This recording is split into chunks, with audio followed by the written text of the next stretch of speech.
Halo Sobat Audio dimanapun Anda berada. Pada video kali ini saya akan membahas mengenai damping factor pada suatu amplifier. Jadi apa itu damping factor? Damping factor itu adalah suatu kemampuan dari amplifier tersebut untuk menahan atau mengurangi getaran yang ada di speaker.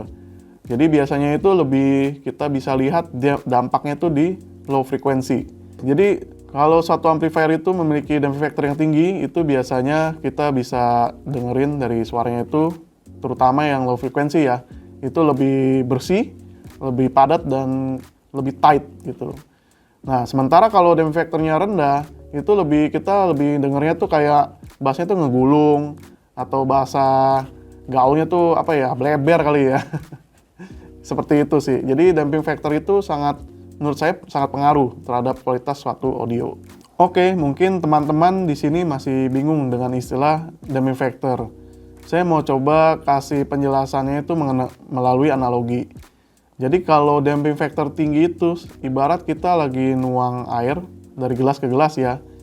Ketika kita berhenti nuang air, airnya juga akan berhenti. Nah, untuk damping factor yang rendah, itu analoginya seperti kita lagi mau ngisi air ke gelas itu pakai galon. Nah, karena berat, ketika kita berhenti nuang, pasti masih ada tetesan sedikit yang tertuang. Nah, itu damping factor rendah. Jadi damping factor itu adalah kemampuan tangannya untuk menahan. Sama seperti di amplifier adalah bagaimana dia bisa menahan getaran suara di low frequency. Seperti itu sih teman-teman.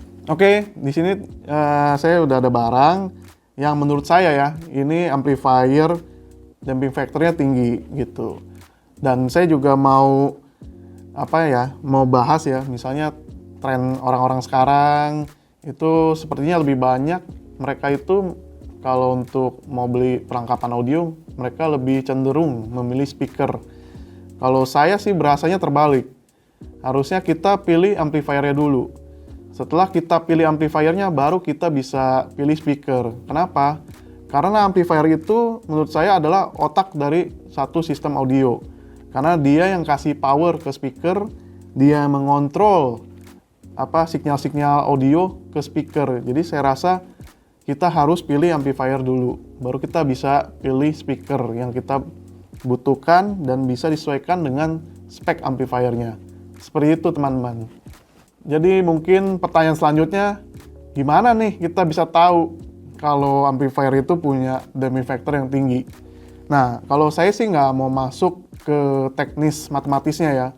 Kalau teknis matematisnya kan itu kita butuh alat nih. Kita butuh alat untuk mengukur ya hardware yang ada di dalam amplifier sih. Kalau saya sih sederhana. Kalau saya mau tes amplifier itu punya damping factor tinggi atau enggak ya, saya langsung tes ke speakernya gitu. Kalau suara low frekuensinya itu padat, tight, nah itu berarti ampli tersebut punya damping factor yang tinggi. Seperti itu sih cara simple untuk ngetes satu damping factor. Jadi kita nggak usah ribet-ribet, ya langsung diaplikasikan aja di speakernya. Oke, sekian pembahasan damping factor pada video kali ini. Sampai jumpa di video selanjutnya.